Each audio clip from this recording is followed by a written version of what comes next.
মোক উপাধ্যক্ষ মহোদয় ক'লে যে এফটি জাজমেন্ট ৰিভিউ কৰা পাৱাৰো মোৰ আছে গতিকে যাক যাক ইণ্ডিয়ান কৰি দিছিলে মইতো এটা বিদেশী কৰি দিম সঠিকভাৱে কৰিব লাগিব হ'ব পাতি কৰক আৰ্গুমেন্ট দেখি হলে আপত্তি নাই আৰ্গুমেন্ট নহয় কিন্তু 99.9% ইণ্ডিয়ান হ'ব মই কৈছো শুনা মোৰ হাতত পাৱাৰ নিদিব আপোনালোকক মই কৈছো যে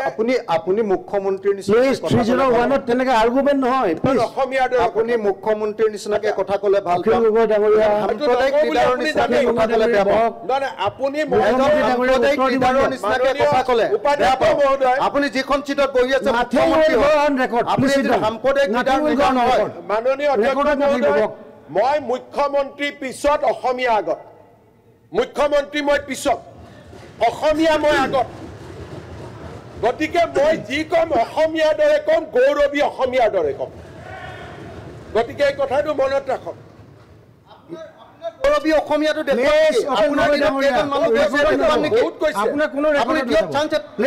আপুনি ঠিক আছে আপুনি ৰেকৰ্ডত নাযাব আপুনি লিগেলি কেইজন দেখুৱাম নেকি অখিল গগৈ ডাঙৰীয়া নাথেই গ'ল ৰেকৰ্ড আপুনি একজনো দিয়াব পৰা নাই মই ইলিগেলি অখিল গগৈ ডাঙৰীয়া মই ইলিগেলি উলিয়াম মই ইলিগেলি কৰিম অখিল গগৈ আপোনাক দেখুৱাই দিম মই ইলিগেলি কৰিম কোনো ৰেকৰ্ডত নাথাকিব মাননীয় অখিল গগৈ ডাঙৰীয়া আপোনাৰ কোনো ৰেকৰ্ডত নাথাকিব আপুনি কৈ থাকিব মাননীয় অধ্যক্ষ মহোদয় এটলিষ্ট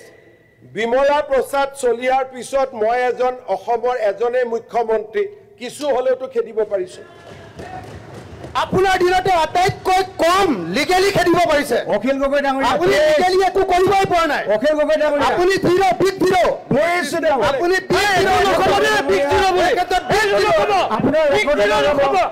আপোনাৰ কোনো ৰেকৰ্ডত নাযাব অখিল গগৈ ডাঙৰীয়া আপোনাৰ কোনো ৰেকৰ্ডত নাযাব প্লিজ সিট ডাউন এক মিনিট 301 ত ডিবেট নহয় কন্টেস্ট অখিল গগৈটো অলপ ভোট পাব লাগিব গতিকে আমাৰ কোনো আপত্তি নাই আপুনিও তাৰ কাৰণে কেকটো এডু খুৰাই যিমানে কম্পিটিশন কৰে কৰক না আমিতো হাঁহি থাকিম না গতিকে ইউডিএফেও কক আপুনিও কক কংগ্ৰেছেও কক কেকটো এডু আপুনি দেখৰ বাৰে উঠি আছে আপুনি দেখৰ নিৰাপত্তা প্লিজ সিট ডাউন আপোনাৰ মূৰটো ধুব লাগিব এইটো প্লিজ সিট ডাউন ধুই দিব লাগিব ৰেকৰ্ডত নাযাব 301 ত there is no scope for debate please sit down Akhil Gogoi ডাঙৰীয়া প্লিজ সিট ডাউন মই সুপ্ৰিম কোৰ্ট হাই কোৰ্টৰ বাৰে এটা শব্দ কৈ আছিলো নেকি মই কৈছো যে মোক পাৱাৰ নিদিব মই দিব বুলিতো কোৱা নাই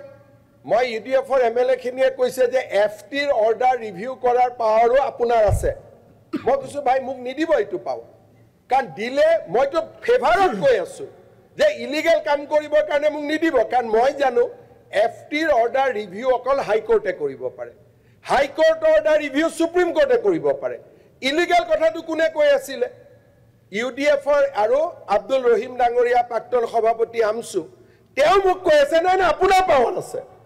তে মই কৈছো মোৰ পাৱাৰ থাকিলে কলম কোনফালে যাবতো জানেই গতিকে আপনি তো এফটি নিয়ন্ত্ৰণ কৰিব পাৰে আপনি সাহেব কি কৰিব পাৰে কোনে জানে মাননীয় অধ্যক্ষ শুনিলক পিছত যদি কিবা আছে উঠি পেলাই ক'ব ইনে নাটসেল মই এটুকে ক'ব খুজিছো ইলেকশনৰ আগত যি হ'ব এতিয়া আমি লিগেলি ৰাস্তাখিনি সাফ কৰি ললো যে অসমৰ পৰা এতিয়া বিদেশী বহিষ্কৰণ সম্ভৱ দিস ইজ দা এচিভমেন্ট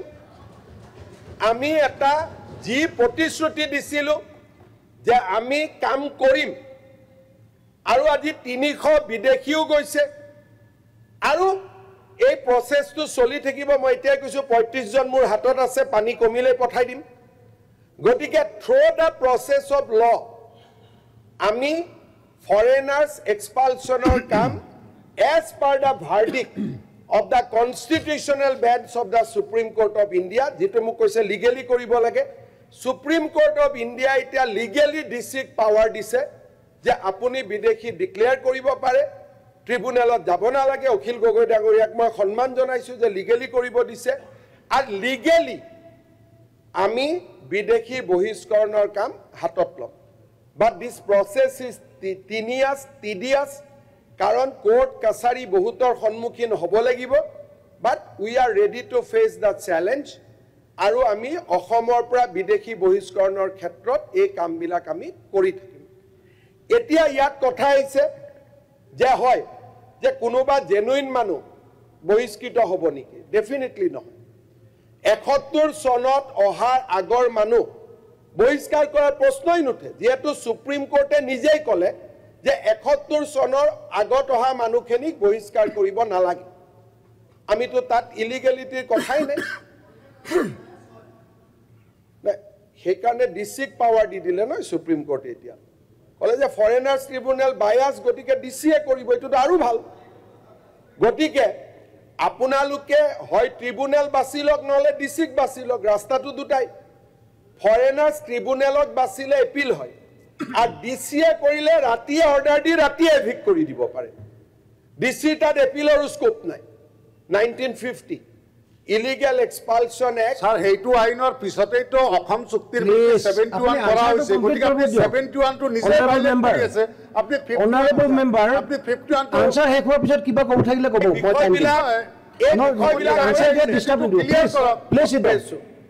এই বিষয়বিলাক আনিছে কোনে আপোনালোকে আনিছে কাৰণে মই ক'ব সুযোগ পাইছো মইতো ৰাতিপুৱা ভূপেন হাজৰিকাৰ ওপৰত কম বুলি আহিছিলো আপোনালোকে নিজে খজুৱাব যেতিয়া নিজৰ গাত খজুৱতিটো পৰি যাব তেতিয়া আপোনালোকে জপিয়া জপি কৰি থাকিব এইটোতো নহয় এতিয়া মোৰ কথাটো হ'ল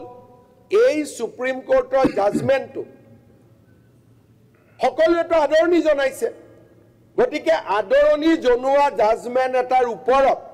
আমি যদি কাম কৰোঁ তাত কোনো আপত্তি থাকিব নালাগে